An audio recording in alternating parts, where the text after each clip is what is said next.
A entrevista de hoje é uma entrevista informal. Tem que ser informal, porque a pessoa que está aqui ao meu lado é nada mais do que Lulu Sabões. Por que tantas mulheres iniciam o aprendizado da dança? E o que é necessário para que esse aprendizado tenha uma continuidade ao longo do tempo? Para que a menina não comece a aprender agora, daqui a 2, 3 meses ela desista? Algumas vêm simplesmente porque querem preparar uma dança para o Dia dos Namorados.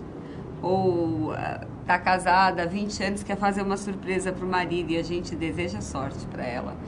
E outras pessoas vêm com indicação médica de ginecologistas, porque a dança estimula a circulação sanguínea da área do baixo ventre, e isso é benéfico para as mulheres que têm algum problema nessa área. E outras vêm porque acham lindo, mas o que as mantém geralmente é o grau de expectativa que elas alimentam.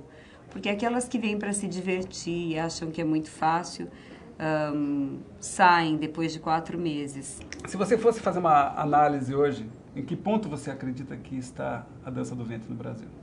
As mulheres brasileiras têm facilidade para a dança, talvez em função mesmo do nosso clima, que é mais quente, de uma cultura que propicia a mostra do corpo, uma possibilidade de diversão diferente. Na sua opinião, por que determinadas situações oferecem um certo preconceito com a dança do ventre? E qual é essa diferenciação entre erótico e sensual que a gente poderia fazer com relação à dança? E qualquer forma de arte tem a sua forma mais refinada e tem o rudimentar. Se a pessoa teve contato com uma forma rudimentar e absolutamente sem nenhum refinamento de dança árabe, ela vai ter a tendência a imaginar que a dança árabe é aquilo que ela assistiu. O outro lado seriam as meninas que estão no fervor do seu florescimento hormonal e vão fazer aula de dança do ventre e vão dançar em algum lugar, na escola, na faculdade. E para elas a dança é um grande canal de exibicionismo. Se você assistir uma pessoa dessa dançando, você também vai achar, você acharia também, eu acharia, que a dança é nada mais, nada menos do que um apelo erótico. Hoje em dia, as danças, vamos dizer, a dança oriental, ela sofre uma mesclagem com diversas outras culturas. O que você acha e o que você tem a dizer sobre isso? A partir de 1930, no Egito mesmo, ela sofreu a influência de coreógrafos russos e europeus que vieram para limpar a dança. E hoje em dia, o que nós vemos é realmente uma mistura, tanto no Egito quanto nos Estados Unidos e na Europa, acoplam-se técnicas diferenciadas à dança oriental. Então, disse que a base era uma dança feita em casa, sem grandes refinamentos, sem meia ponta, sem deslocamento, sem conhecimentos de clássico ou jazz. Mas hoje em dia o que a gente tem é uma mistura de tudo isso. Agora, como lidar com essa diversidade? Escolhendo exatamente o que você quer fazer como bailarina. Se você quer se manter fiel a uma linha tradicional, oriental, egípcia, ou se você quer enlouquecer e criar correntes dança árabe com flamenco, dança árabe com ritmos latinos, dança árabe. Não é o meu caso, mas a gente tem que entender que isso existe.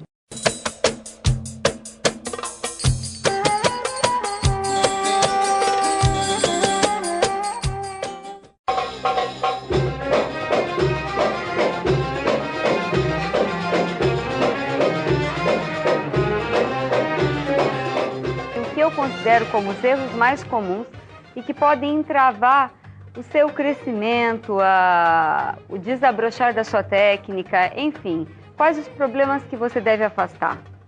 O primeiro deles diz respeito à postura.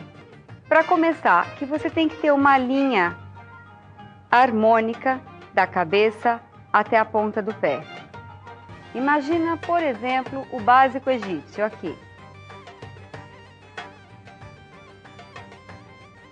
Se eu coloco a pelvis para frente, olha o que acontece com o meu passo. Além da quebra da linha, eu ainda estou colocando pressão a mais nessa região e passo a sentir imediatamente a lombar. Depois você xinga a professora chegando em casa e diz que dança do ventre não é para você, porque prejudica a coluna. De certa forma, você tem razão. Esta dança, mal executada, poderia prejudicar e muito a sua coluna. Então, com relação ao pelvis, relaxa a musculatura de glúteo, relaxa a parte posterior da perna e mantenha essa estrutura no lugar. Ajudando ainda na sua postura, nós podemos prestar atenção nos ombros. Os ombros não podem estar muito abertos e nem fechados. Olha isso. O quadril está correto, perna correta, o abdômen está contraído, mas o ombro está fechado. Uma meia ponta baixa ou meia boca, agora é difícil de fazer, me dá muito mais dificuldade para trabalhar o quadril, principalmente se o joelho estiver tenso. Ou você trabalha em meia ponta alta e relaxa os joelhos, mas não dobra.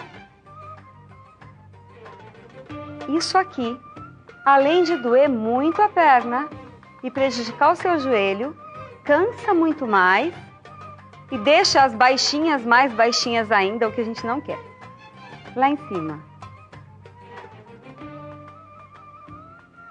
São apenas dicas e lembretes. Você vai ter que trabalhar sobre eles, porque eu quero dar o máximo no mínimo tempo.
Gente, é incrível a poesia que sai desse instrumento.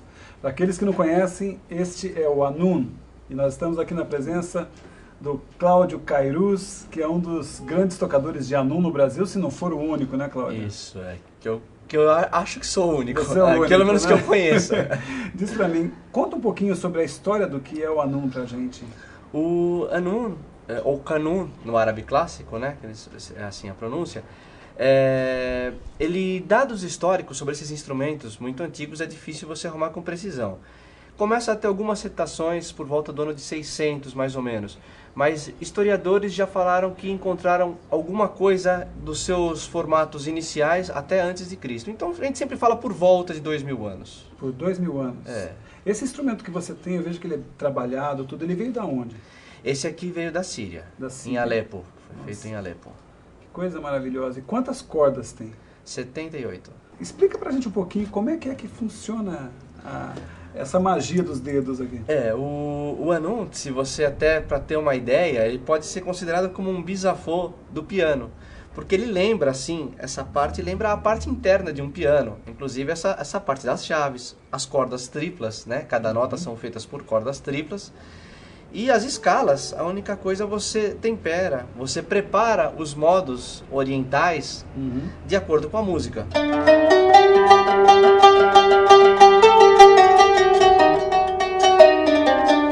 Daí você faz aqui as alterações.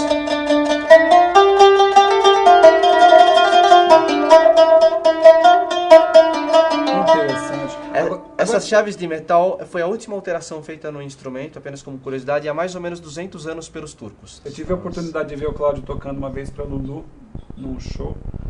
Uma coisa impressionante. O Anun, eu passaria para vocês, é como uma ópera. Existe um determinado momento da ópera que ela sensibiliza todo mundo na plateia. É exatamente o que acontece com o Anun em um determinado momento, que ele dá um toque especial na música. E esse toque eu presenciei ao vivo, foi uma coisa de encher os olhos de lágrimas, uma coisa impressionante. Então, Cláudio, toca um pouquinho pra gente, então, pra gente finalizar.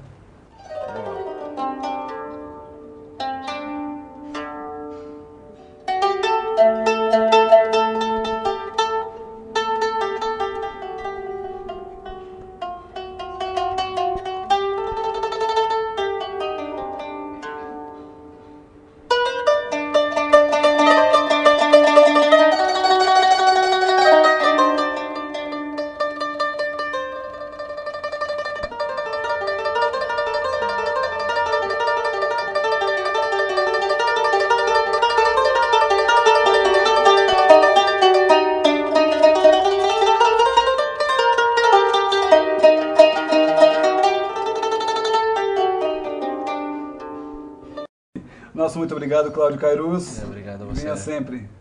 Muito obrigado.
Música